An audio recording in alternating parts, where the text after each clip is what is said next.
Hi, this is Mark from All About the House, and today I'm going to be putting in some hardwood floor, a nailed hardwood floor, 3/4 inch oak, in my dining room here. And a couple of things I want to point out just to get going, prep work. You can see I've got the subfloor covered. It's a plywood subfloor covered with red rosin paper. It's cheap, it comes in 3-foot rolls, and what's really nice about this, there's sort of two reasons for doing this. The first, I think, is the important reason, and that's it provides a nice clean work surface. You know, the subfloor has got sheetrock patches, it's got splinters, and you can't really draw on it. One of the things that I like to do is draw guidelines, very specific guidelines that I'm going to use as I progress to just make sure that I'm not getting crooked. This room is about 20 feet in length, but then I'm going to keep going all the way across the house, so I want to make sure I don't get crooked. The second reason to use red rosin paper and any kind of underlayment is it provides a little bit of cushion, moisture barrier, maybe minimizes squeaks a little bit. I think the first reason is really the hardcore reason. The second reason might be more applicable to something like pergo or the like. In any case, the one thing that I want to point out before we get started is I'm going to be using this tongue and groove material. It's pre-finished, and it's often pointed out that this is easy to work with. And frankly speaking, because I don't have to finish it and do all that kind of ugly, nasty work, it's true, it is easy.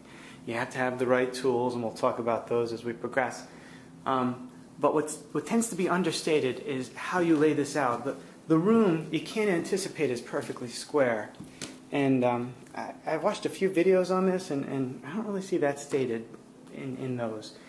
I can tell you that this is the wall I'm starting with, and my hardwood will run perpendicular to the joists under this floor. Very important for optimizing stability. But the piece of molding that you see on the left here is about 1/2 inch further in than the piece of molding that you see on the right over there. Why? Because once again my house is crooked. So one of the things that I find very useful are these laser tools. Now I have here a laser level that I wasn't using at all for the level capabilities. I was just using for the laser. And so I want to get a nice straight line. So if you see, I put this down, it shoots a straight line across. You can see it up there on the wall on the other side. If I take this and I position it, which is what I had done a little bit earlier, to get this guideline right here, I'm anticipating the width of the first piece of wood, plus a little gap for expansion and contraction per the manufacturer's specifications. If I just measure from here and put a little mark on my paper, which I did, and I realized it was bad, and do the same thing down there and I draw a straight line, all fine and well, unless this wall is crooked. So you basically want to use something that you know is really true, and I really like the laser tools for this. Not terribly expensive, but really worth it. So I'm going to lay this out, we're going to get started, and we'll see where it goes. Okay, we're going now. The first couple of rows that you install, you're going to need to face nail.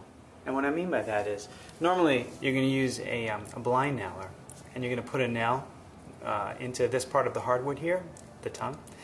But for the first couple of rows, the tool just won't fit. So I'm using my regular finish nailer with my compressor, and I've got the pressure settings to about, I guess about 95 psi or so. So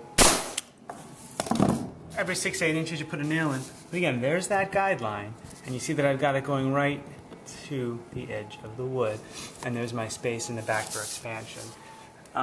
Hey, one other sort of prep thing that I should mention.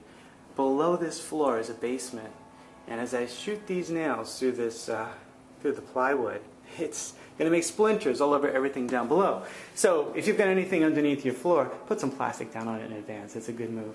And get some hearing protection. We're going to be making a lot of noise.